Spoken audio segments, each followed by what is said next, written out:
जय हिंद दोस्तों। Tiwari study zone से दीपा तिवारी। सबसे पहले तो आज हिंदी दिवस है, तो आप सभी को हिंदी दिवस की बहुत बहुत शुभकामनाएं। पिछले पार्ट में हमने पीएससी परीक्षा का पैटर्न समझा था। आज हम इसके प्री और मेंस एग्ज़ाम के सिलेबस और पूरे पेपर की चर्चा करेंगे। सबसे पहले मैं ये बोलना चाहती हूँ कि यदि आपने चैनल को सब्सक्राइब नहीं किया है तो प्लीज़ सब्सक्राइब कर दीजिए और बेल आइकन दबा दीजिए ताकि आपको आगे के अभी वीडियोस के नोटिफिकेशन मिलते रहें। तो चलिए अपन शुरू करते हैं। एमपीपीएससी की परीक्षा 3 चरणों में होती है।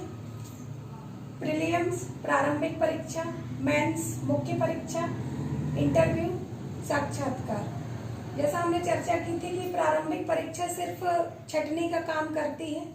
मुख्य परीक्षा में जो पेपर होते हैं वो टोटल 1400 नंबर के होते हैं और साक्षात्कार होता है आपका 175 नंबर का, अर्थात 1575 मार्क्स का ये पूरा पेपर होता है। और इन्हीं के नंबर जुड़कर आगे चलकर ये निर्धारित करते हैं कि आप उस परीक्षा में चयनित होंगे या नहीं। प्रीलिम्स को समझने से पहले जो इसमें मेन परीक्षा है उस परीक्षा को हम समझें तो ज़्यादा बेहतर होगा, क्योंकि यदि हम मेंस के हिसाब से तैयारी करते हैं तो हमारा प्रीलिम्स ऑटोमेटिकली ही क्लियर होते जाता है।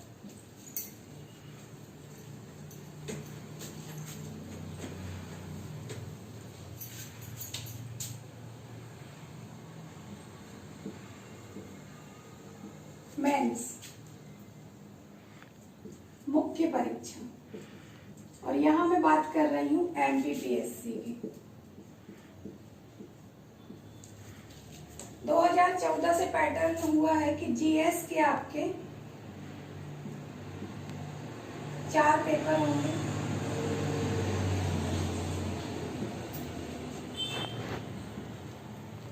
पांचवा पेपर आपका हिंदी का रहेगा, उसमें व्याकरण भी शामिल है। और छठवां पेपर आपका निबंध का अर्थात ऐसे का रहेगा।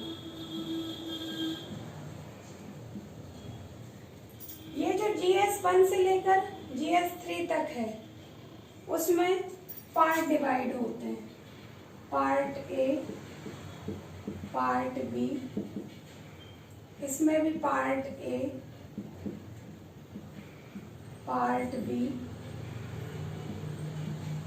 पार्ट ए, पार्ट बी, और सभी पार्ट्स में 5-5 यूनिट रहती है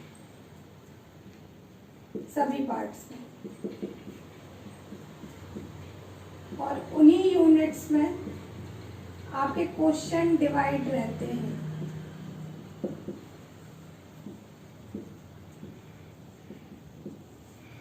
जो पार्ट ए है वो इतिहास का रहता है, अर्थात हिस्ट्री। अब यदि देखा जाए तो सिर्फ ये हिस्ट्री लगेगा, बट हिस्ट्री भी 3 भागों में विभाजित है। प्राचीन इतिहास, मध्यकालीन इतिहास और आधुनिक इतिहास। तो यहाँ पर यदि हम डीपली, क्योंकि ये परीक्षा ऐसी है कि आपको थोड़ा सा डीप में जाकर पढ़ाई करनी पड़ती है, तो आपको इतिहास के तीनों पहलू देखने पड़ेंगे, प्लस एमपी का इतिहास। यहाँ पर सेकेंड जो पार्ट होता है प्रथम पेपर का वो रहता है भूगोल, ज्योग्राफी। ज्योग्राफी में हम बात करते हैं INS के हिसाब से, अर्थात इंटरनेशनल, नेशनल और स्टेट। फिर इसी तरह पेपर सेकेंड होता है, उसमें भी पार्ट ए, पार्ट बी विभाजित होते हैं। इसमें भी 5-5 यूनिट होती है। पार्ट ए में आपको संविधान एवं प्रशासनिक और राजनैतिक मुद्दे पढ़ने पड़ेंगे। पार्ट बी में अर्थशास्त्र, इकोनॉमिक्स और समाजशास्त्र, सोशियोलॉजी पढ़नी पड़ेगी। जो GS पेपर 3 होता है वो भी पार्ट ए, पार्ट बी में विभाजित होता है। यूनिट 5 विज्ञान एवं तकनीकी प्लस कंप्यूटर। तो आप सब जानते हैं कि विज्ञान को भी 3 जो उसकी कैटेगरी है, फिजिक्स, केमिस्ट्री और बायो। प्लस टेक्नोलॉजी आ गया, प्लस कंप्यूटर। ये चीज आपको जीएस पेपर 3 में देखने मिलेंगी। तो पहले हम ये तीनों पेपरों का पैटर्न समझ लेते हैं, फिर आगे के पेपर्स की बात करते हैं। जैसे हम जीएस पेपर 1 का समझे, जो पार्ट ए है वो 150 नंबर का है, पार्ट बी है वो 150 नंबर का है, मतलब दोनों 300 नंबर के, और दोनों में ही यूनिट 5 है।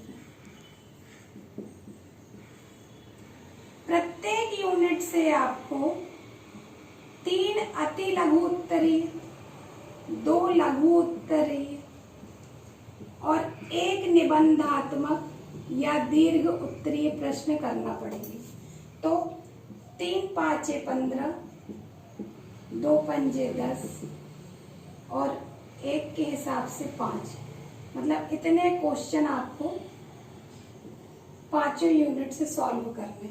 सेम यही कंडीशन पार्ट बी में लागू होती है, उसमें भी यूनिट 5 है, उसमें भी आपको 3 अति लघु उत्तरीय, 2 लघु उत्तरीय और 1 निबंधात्मक आंसर लिखना पड़ेगा। और इसमें शब्द सीमा रहती है, यदि अति लघु उत्तरीय है तो आपको 1 लाइन या 10 शब्दों में लिखना है उसे। लघु उत्तरीय है तो आपको 5 से 6 लाइन या 50 शब्दों में अपनी बातों को रखना है। और निबंधात्मक है तो आपको 1 से 1.5 पेज या 200 शब्दों में उसे लिखना है। ये तो हुआ जीएस 1, 2 और 3 पेपर की बात। अब जो जीएस 4 पेपर है उसमें भी 2020 में थोड़ा सा चेंज हुआ है।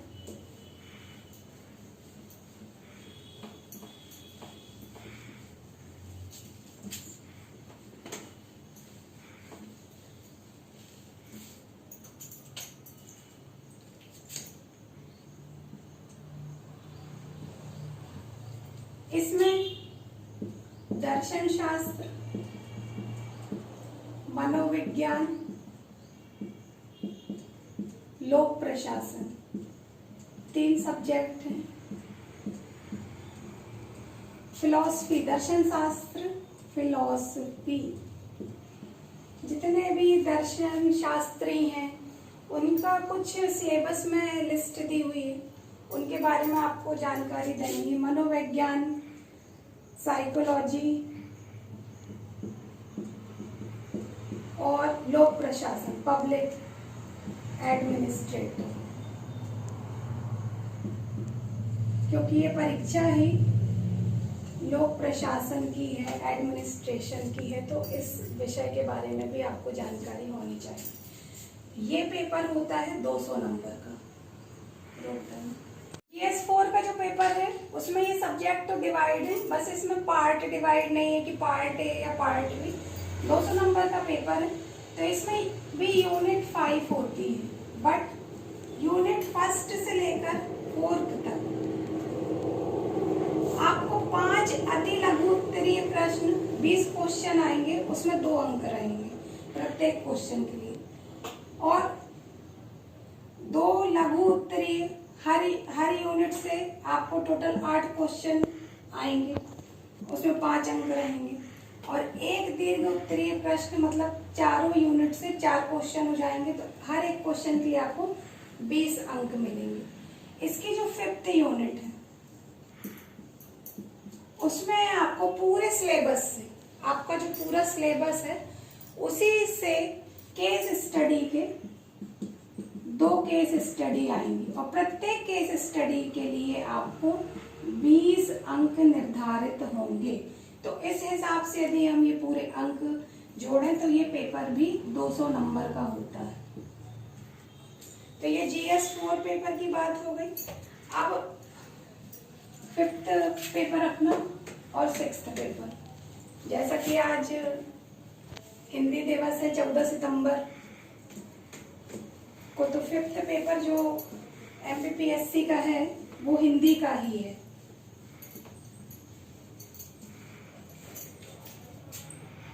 Paper 5th Hindi plus grammar, Hindi grammar मतलब हिंदी एवं व्याकरण का पेपर रहेगा। और जो पेपर छठा है, छठवां जो पेपर है वो ऐसे अर्थात निबंध का रहेगा। तो हिंदी में जो है वो अलग अलग प्रकार से आपको क्वेश्चन दिए रहेंगे, 9 क्वेश्चन रहेंगे। उसमें अंदर उप प्रश्न भी आते हैं, सभी के नंबर अलग अलग रहते हैं और आपके सिलेबस के हिसाब से आपको क्वेश्चन मिलेंगे। तो ये पेपर भी आपका 200 नंबर का रहेगा और जो ऐसे का पेपर रहेगा वो 100 नंबर का रहेगा। तो इसमें ये 3 पार्ट में डिवाइड रहता है। पहला जो ऐसे है उसके अंक रहते हैं 50, वो आपको 1000 शब्दों में वो निबंध लिखना पड़ता है।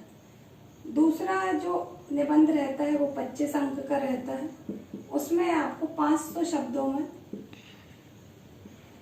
निबंध लिखना होता है।